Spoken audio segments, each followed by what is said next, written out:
last panel of the day, please welcome to the stage Vladimir Radojevic, the co-founder and CEO of Dressos, Aditi Gautam, the head of e-commerce at Zacy, Deepika Tilak, the founder of JumeirahRoad.com, Abdullah Tariq, the founder and CEO of Kolish, Dipthi Chandran Joyal, the founder of Only Ethical, K. Ram Sudhir, Director Acquisitions and Growth of India Enterprises at Green Honchos, and our wonderful moderator for our last panel of the day, Anurima Das, the Executive Editor of Images Retail ME. Ladies and gentlemen, your panel and your moderator. Thanks everyone for staying with us through the day. Last panel, but we can't say we are fashionably late. They pushed us to the last panel and we are fashionable. So let's start from there. Let's discuss the USPs of what each one of you bring to the table.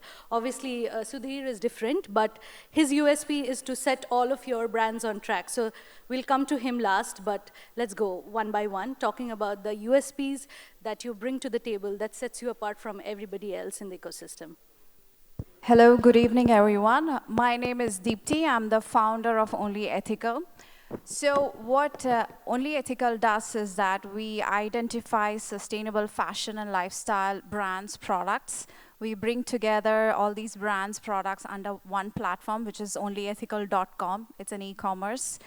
And our USP is that we bring unique products into the region, that is UAE, Saudi, Kuwait, Qatar, etc.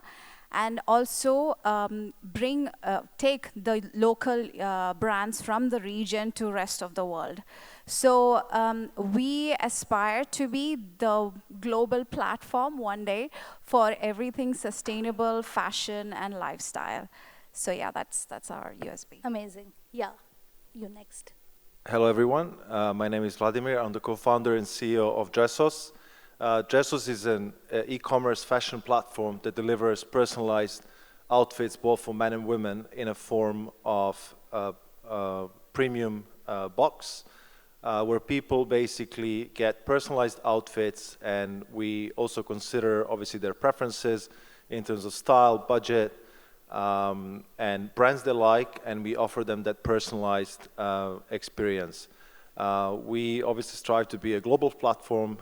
We are offering and focusing now more on AI part of the platform, where we would like to scale our business and offer an instant outfit based on preferences and data that we collect from our consumers.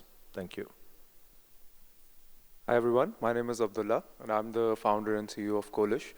Kolish is a fragrance brand, and the USP is that we highlight the brand as a affordable luxury fragrance brand. We follow the concept of minimalism. The product looks simple, the fragrances are good, therefore it's a universal product. So fragrances that aligns with any personality, any house, any kind of aesthetics, it goes well with that minimalistic concept. Yeah, Deepika. Good evening, everyone. My name is Deepika. I'm the founder of JumeirahRoad.com. It's a homegrown brand which started as an online store, and now we have a retail setup as well. So the idea to set up the business was to showcase products and designs which were based on 3 principles: handmade, upcycled, or sustainable. And that's what we've been doing for the last 8 years. Hello everyone, my name is Aditi Gautam and I head e-commerce for Zacy. Zacy is an athleisure brand, and what makes us stand out is our innovative use of technology. So we use smart textiles like managing the moisture, or say providing you UPF materials in the clothes that helps enhancing the performance. So I believe this tech-savvy approach is what makes us innovative, different, and a forward-thinking brand in the athleisure market. Perfect. I like the introduction. Thank you that I'm different. No, I'm one among each one of you. My name is Sudhir. Good evening, everyone. I represent Green Honchos. This company was formed 12 years back when e-commerce did not exist, and I come from India, right? But then over the years, when e-commerce wave started growing exponentially in the India market, we realized that brands what they're looking forward to is a one-stop solution for all of their requirements, keeping the customer in the center. So as Green Honchos, we are full stack when it comes to strategizing, consulting, along with implementation. So we are a full stack when it comes to tech implementation, digital marketing, and branding and marketplaces needs. So we largely work with brands at every level and help them reach to their next scale as a full stack company. Happy to be part of the panel and looking forward to the discussion. Amazing, amazing. So let's get deeper into the idea of selling fashion and lifestyle in the region. So I'll start with you, Vladimir. You are building a brand which is focused on the tomorrow, and you are taking a very customer-centric approach, a personalized approach, deriving heavily from data. So how do you do that? What goes in the making? Thank you. Well, first, let's talk about why personalization. I think that's a very important question because obviously in order to have personalization, we have to have a need, and businesses are based on customer requirements or customer needs, usually, obviously not always. And when we talk about personalization, we have a lot of reports, and one of the latest ones from McKinsey talking about personalization. 71% of consumers actually expect personalization when they shop online, and 67% of consumers expect to see relevant product.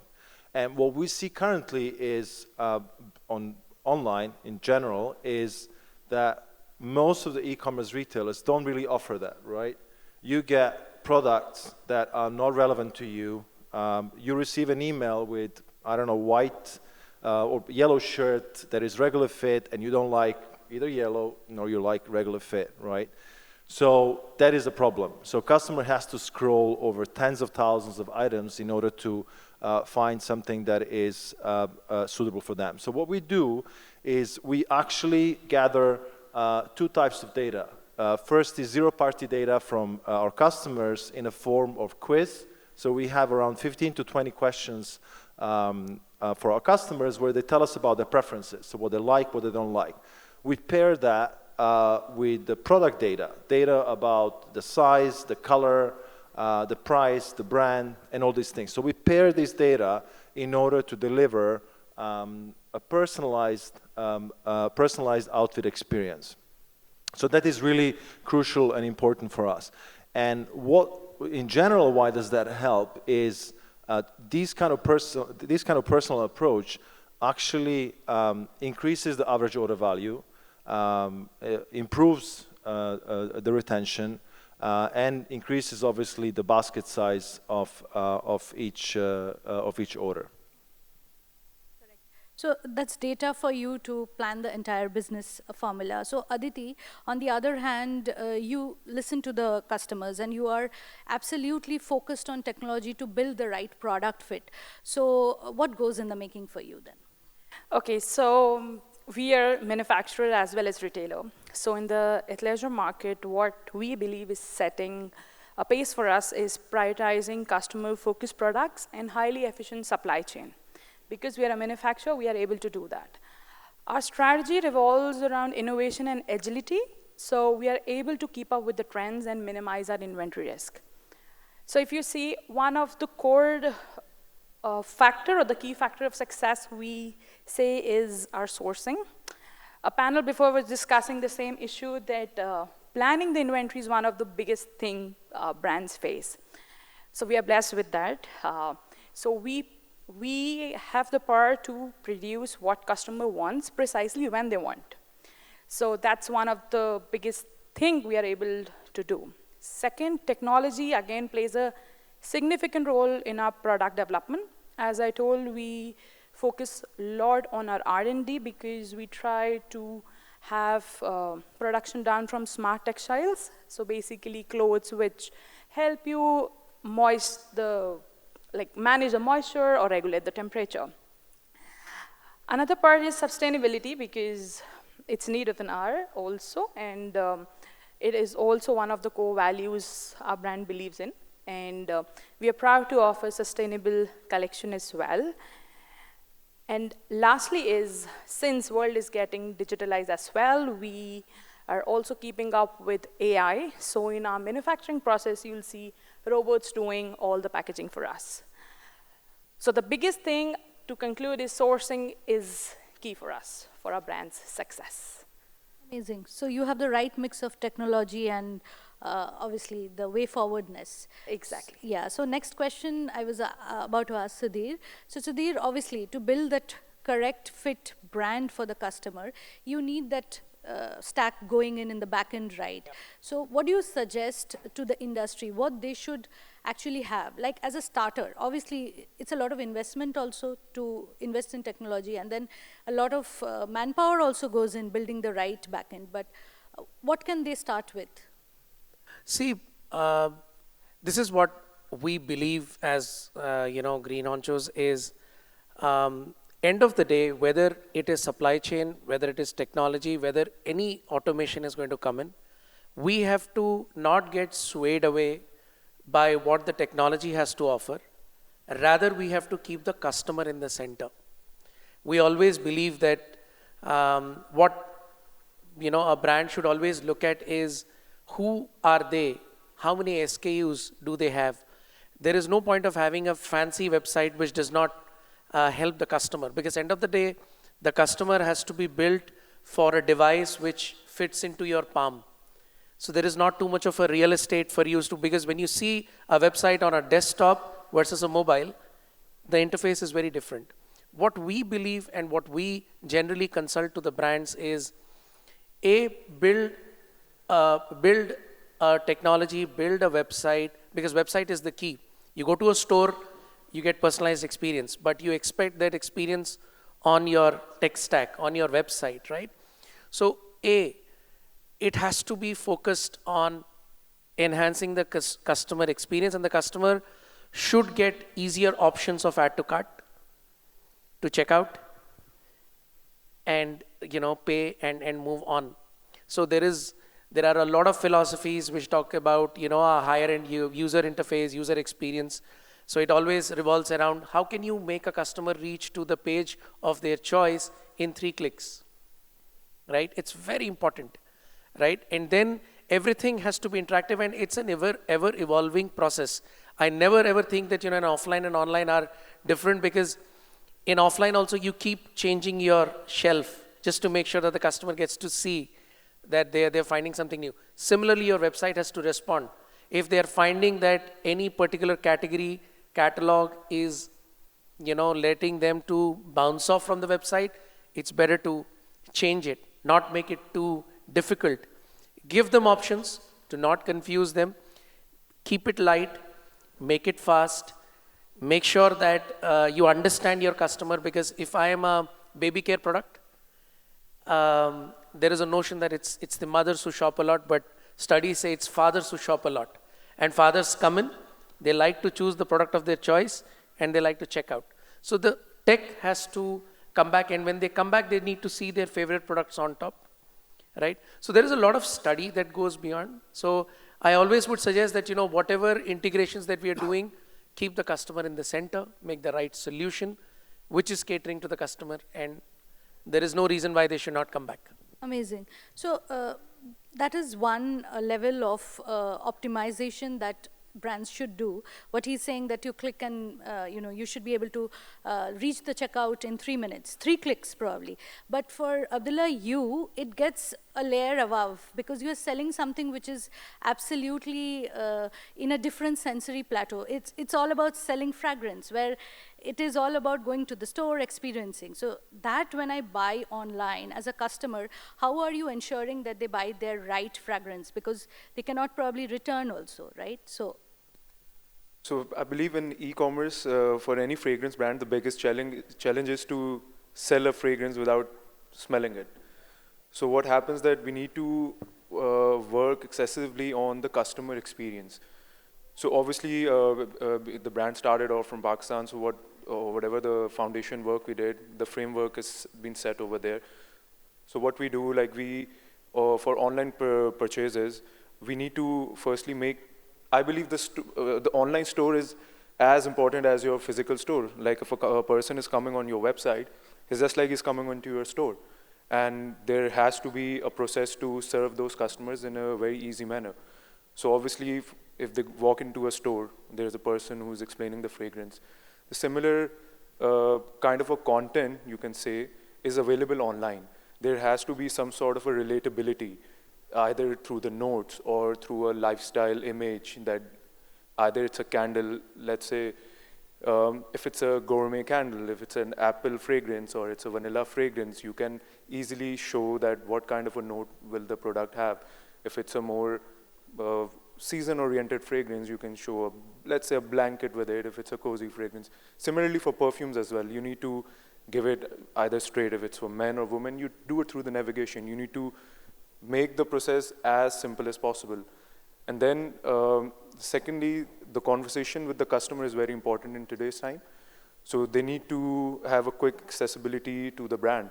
So we have chatbots, then there's WhatsApp, which is working obviously 24/7. And then there's also emails that they can throw in, they have any questions. And then obviously the content is I think the main key for any brand these days. Trends are changing. Influencers play a very important role, and collaborations that we are doing. So, all these things, when they work together, it creates a unique customer experience. And word of mouth is very important in this time of the day. And what happens if the customer experience is not good? Obviously, it will automatically lead to a negative word of mouth. So we feel that you need to keep the customer happy.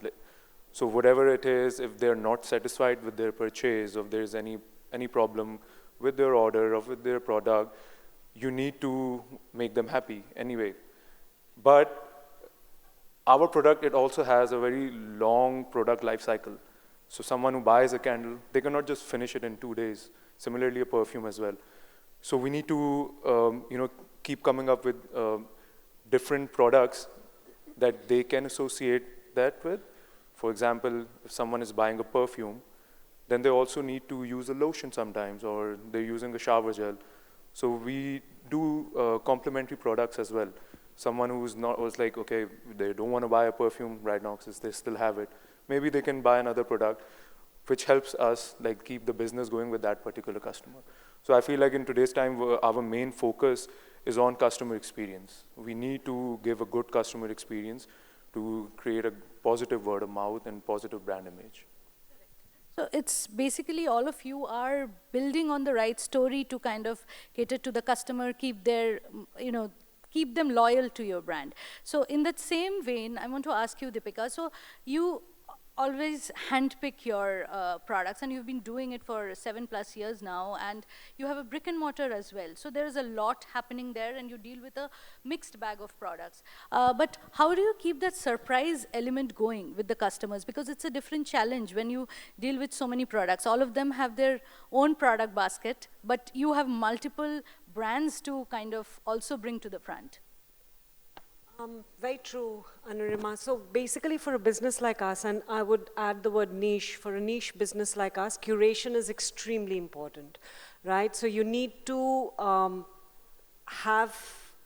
so we are a slow fashion. We can't have 100 units of the same thing. And that's where the storytelling, that's where the uniqueness in that product comes in. And we've had a brilliant experience. So while I still always say that we are an online store, retail has taken over because of the touch and feel factor, which has become extremely important for a niche business like us. So the fact that you go scouting around brands which are then tying back to the artisans. So whether it's khadi, and everyone knows what is khadi, it's like a hand-spun cotton, but then within khadi you could have various other embroidery factors, jamdani. So it's all about education. It's all about telling a client or telling a customer who walks in, why is this each product different? And within silk, I mean, it's basically the curation, which I feel, which is very critical to a business like us, and then keeping the customer engaged, right, at the end of the day. Correct, of course. So Dipti, I have a more critical question for you. While they have touched about customer preferences, using data, but I would want to know that customer retention costs are increasing day by day, and there is so many platforms that you now have to market, so the cost just keeps on bundling up, and then you cannot also not do it because acquisition is also very important. So how do you balance as a small business and obviously operating online, how do you balance between this whole strategy of acquisition, how much do I spend, and how much do I spend on retention? So how do you balance both wheels?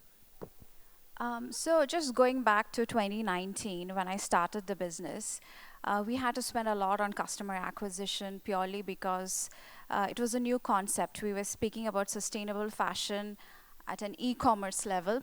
And we were also telling the clients that, see, you order from us, but you have to wait 15, 20 days because it's made only after it is placed. The whole idea behind that is to sort of control the waste that happens in the fashion industry. So back in 2019, I used to spend a lot on customer acquisition, and even today we spend a lot, but somehow because we have already acquired those quality customers from the beginning, and we have done that hard work of explaining and educating them what the product is about, what the process is about, and why we are doing this, and why the price point is X, because we are competing against the likes of Zara and H&M. And so we've already done a lot of work in explaining this to the customers. People understand, and they understand the quality of the product when they receive it. And I also believe that we have been able to give a certain level of customer experience. Like, for example, most of our customers are Arab-speaking audience.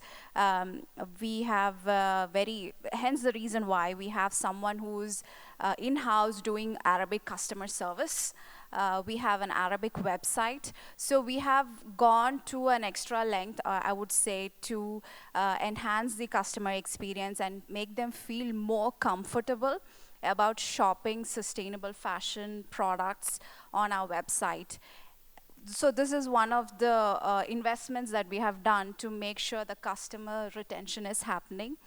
And of course, yes, the cost of retaining customers is also increasing because I have to hire people for it, I have to hire tech for it, and also launch loyalty programs. But I truly believe that customer retention is always the best strategy to grow after you have already invested for a couple of years to acquire customers. So we are at a stage right now where we are trying to balance the two, getting smart about doing the extra bit for the customers without cutting my legs or arms, you know what I mean, making it feasible for both of us as a customer and as a business. And at the same time, we are very strong in our communication in terms of what we do as a company. Like, for example, we have a program called 1% for Planet, where every year we are contributing for a cause. 1% of our revenue for a cause goes for a cause. Then we also do carbon offset. So basically, when you place an order on our website, we offset the carbon footprints that is generated from the supply chain of the product. So we also, like, for example, when I started the business, we had very long travel time for the product. I mean, there were multiple legs of transportation, which was generating a lot of carbon footprints. And today we have invested in certain, I would say, a supply chain method where we've been able to cut the carbon footprints by at least 70%. So we've consciously made these changes, and we communicate this to the customers so they understand the value of shopping for the product with us. And yeah, so I think for me, the real balance this year is to find the balance between retaining customers and customer acquisition, And after 5 years, now that we see that customers are coming back and shopping more, we are investing more on retaining these customers in terms of, improving their customer experience itself. Yeah. Correct. Absolutely. So we are talking a lot about customers. So what I would now want to ask from you guys is that the customer preferences is ever evolving. How much ever you give them, there are a lot more that comes on your agenda actually. So I'll start with Sudhir. So, and tech is also something which people can't constantly invest in, but the customer preferences are evolving. And in this world, how do you balance? What do you do to kind of always stay that trendy brand, So I'll probably break this down into two parts just to keep it precise. See, as I said, these days the technology solutions have evolved. The tech stacks are efficient. They are all pre-integrated. So, if you have chosen the right tech stack and you have understood the customer, if you like to keep it relevant and keep it simple for the customer, because if, for example, athleisure brand, they know that, my target segment is not probably 70-year-olds. They are falling in a certain age range. So what is common among all of us is our content dissemination strategy, and identifying who's our customer and keeping, because if I were a fragrance brand, again, I would agree with, Tariq said, which is, it's about the experience. So how well does the perfume look like? How well it is projected. Correct? Or when I talk about bespoke clothing, how am I able to communicate the relevance of a bespoke clothing, or for that matter, sustainability, correct, is all going to be the key, because tech is just an enabler. On the tech, it's how we are communicating, how we are messaging, how we are kind of constantly evolving, because while the customer is constantly evolving, the business also has to constantly respond to the ever-evolving needs. And for that, what it needs is understanding the user behavior and engaging with the user behavior much better. Eventually this may look like a black box, but if we understand the customer very well, and if we are able to respond, then I think things look much easier. Whoever wants to take up the same question. Okay, so how we deal with preferences is, again, we also divide we segment the approach. Very key thing of focus we do is customer satisfaction and hear out our customers. So voice of customer plays a very big role in our brand. And so to give you an example, we have features like Notify Me on the website. That helps us to understand what people are really liking out. So Notify Me will be activated if the product is out of stock. So we know if people are subscribing for that, that is their preference. That is the next trend they're looking out for. So all these features is one segment. Another segment is we do a lot of regional preferences. We take care, we put a lot of efforts in regional preferences. So for example, we have launched Modest collection for Ramadan. So these are the two approach we generally take in terms of understanding the preferences and how to deal about it. Anyone wants to add anything? I think for fragrances as well, we do take customer preferences, considering that, it's also a very seasonal product. Certain fragrances people like to wear in certain seasons. So a lot of our launches are also planned around that time. Like if you want to work on, let's say this last year, the Pantone released a color Peach Fuzz, which was obviously all the fashion brands will take up on that color and then they'll make their collection. Similarly for fragrances, the same thing, that similar trends that follow in fashion, they also come into lifestyle as well. Packaging is being made around the similar colors because it catches the attention of the customer. So I think in fragrance industry as well, preferences are very key because it helps us with the launches and packaging and giving out the right product at the right time. I think it's already time's up, but I'll quickly wrap up. So all of you just go one by one, saying one trend that you want the industry to notice in the coming months in just about a few words to one sentence. One trend. Start from here. Oh, I think AI, because that's the key thing. But I'll leave you guys to say. Yeah. Yeah. Dipti. Yeah. That, okay. One trend. So I'll answer that by sharing an experience. Few words to one sentence. Oh, okay, that's a That's challenge. like a rapid fire. Okay. I think the Saudi market. This is not going to be one sentence, but I'll shorten it. So the Saudi market is one of our biggest markets since we launched. Now, what we have seen is we always thought it will only be modest fashion for this market. And we've been selling only modest for this region till last year, I would say. But since the country has opened much more this year, we see that they are looking into more modern designs, and the flair of fashion has changed a lot in the market.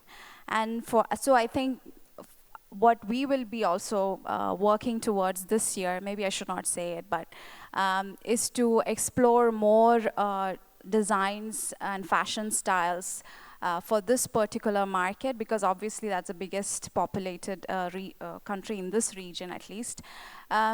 So they are transferring slowly from very modest to modern in a very, very, very subtle way, but there's a big change going to happen in the next couple of years, or if not months. Yeah, that's Amazing. From my side. Lee signaling from there that you exceeded the time. Yeah. It's Just only because they've got to very build the Just room. quickly, yeah. You've given us the last panel. Have some mercy. Yeah. Yeah. Yeah. I would say virtual try-ons in fashion is something that is going to be definitely out there for the next couple of years. AR, VR, avatars, where people can actually, and customers can actually visualize the product in a total outfit, which obviously helps the customers, but also helps businesses, because the amount of product that people are returning currently is over 50%. So once customer is able to actually visualize and try on virtually a certain product, it's a lot less likely they're going to return it. So I think that's going to be one of the trends. We already see companies like Tommy Hilfiger is actually doing it both online and offline in certain markets. So I think that's going to be a big trend in the next period. So I think in fragrance and beauty industry, sustainable packaging has to be there, because people like to buy a product, let's say a soap or a lotion, and then they want refillable bottles. Similarly, a lot of big brands are following that in perfumes. The perfume bottles are coming with refillable options. So I feel sustainability is a big trend in the industry. Yes, Deepika. Taking it from him, conscious buying is what I would feel as well. I mean, we already see a growth happening in there. It's still a niche, but we feel that it'll continue to grow upwards. For athleisure, it'll be anything but not boring. So you can expect to see neon colors and vibrant prints making a statement this year. And interesting part is athleisure will go beyond clothing. So you can expect to see functional accessories coming in the market, making a thin difference between fashion and functionality. Amazing. Yes. I would sum it up more from an e-commerce. My sincere advice to all of the brands is focus on the product. It's the product that brings back the customer, not any strategy. Okay. Number 2 is organic is your real customer base. Number 3 is businesses have to evolve because the customers are constantly evolving, right? And yeah, I mean, again, just to sum it up, keep the customer in the center and then make all the strategies around it. Thank you. Thank you so much.